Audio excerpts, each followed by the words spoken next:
Discerning Hearts provides content dedicated to those on the spiritual journey. To continue production of these videos, prayers, and more, go to discerninghearts.com and click the donate link found there or inside the free Discerning Hearts app to make your donation. Thanks, and God bless.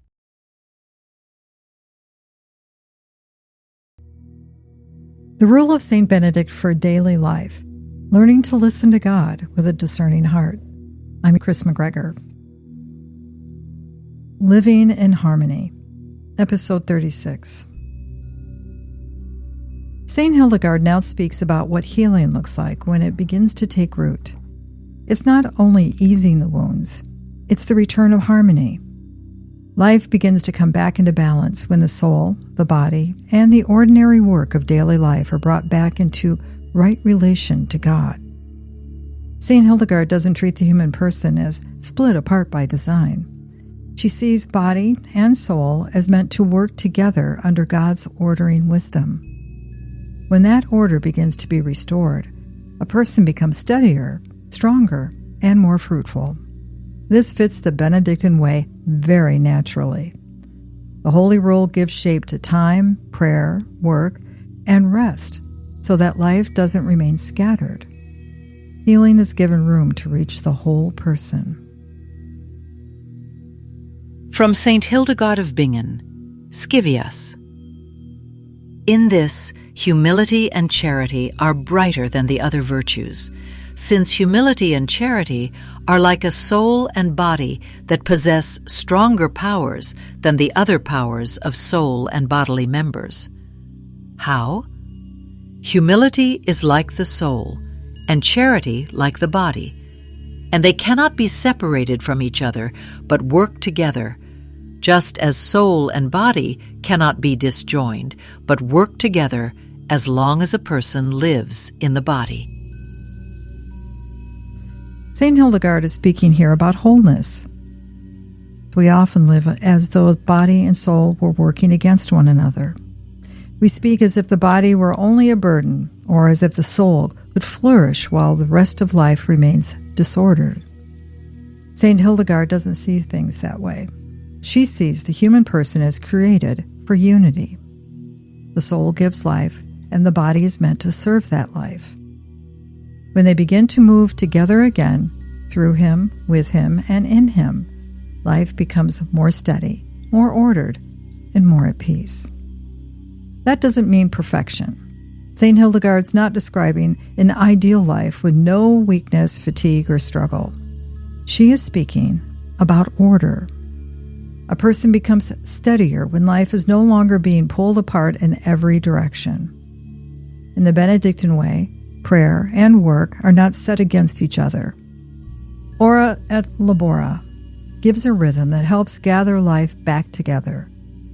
The person is not healed by intensity, but by being brought back into right relation. This is one of the reasons the Benedictine life matters so much here.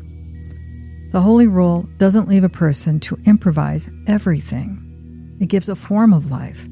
Time is ordered. Prayer returns. Work is taken up faithfully. Rest is honored. The body is not ignored, and the soul isn't left to fend for itself. St. Hildegard helps us see the deeper wisdom in that. This ordering isn't small or merely practical. It serves wholeness. And this reaches far beyond monastic life. In ordinary life, people become worn down when everything is fragmented. Prayer gets squeezed out, work becomes anxious, rest becomes restless.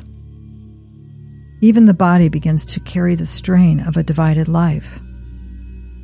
St. Hildegard reminds us that healing often begins when life is brought back under a wiser order. There is humility in this too. We're not self-made creatures, and we can't live well by sheer force.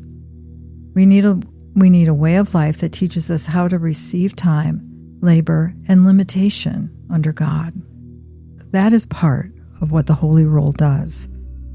It teaches a person how to live as one, as well as in community. Christ stands at the center of this vision as well. In him, human life is not cast aside or bypassed. It is taken up, healed, and brought into perfect union with divine life. That is why St. Hildegard's vision is so hopeful. Grace doesn't work around our humanity. It restores it.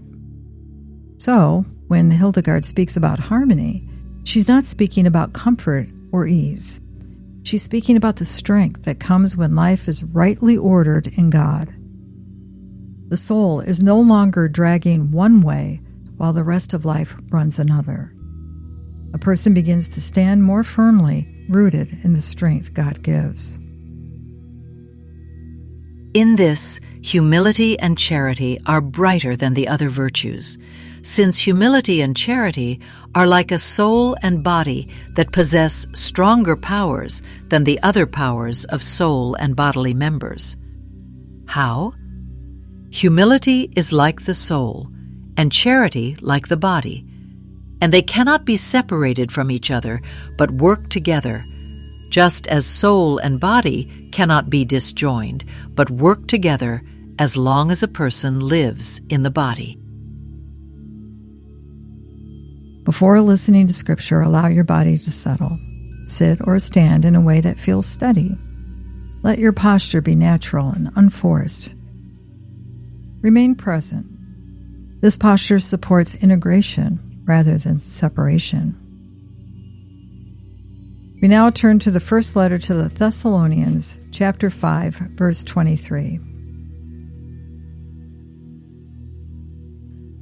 May the God of peace himself sanctify you wholly, and may your spirit and soul and body be kept sound and blameless at the coming of our Lord Jesus Christ.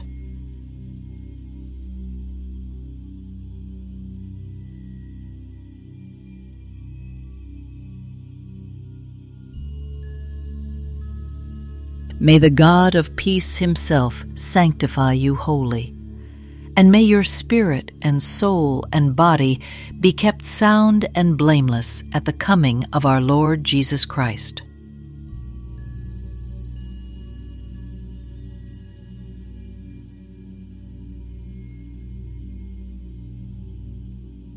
May the God of peace himself sanctify you wholly, and may your spirit and soul and body be kept sound and blameless at the coming of our Lord Jesus Christ.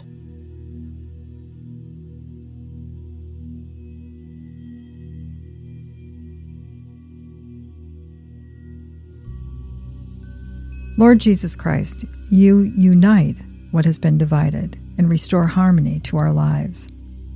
Order our work and our rest, and let us live as one before you. Amen.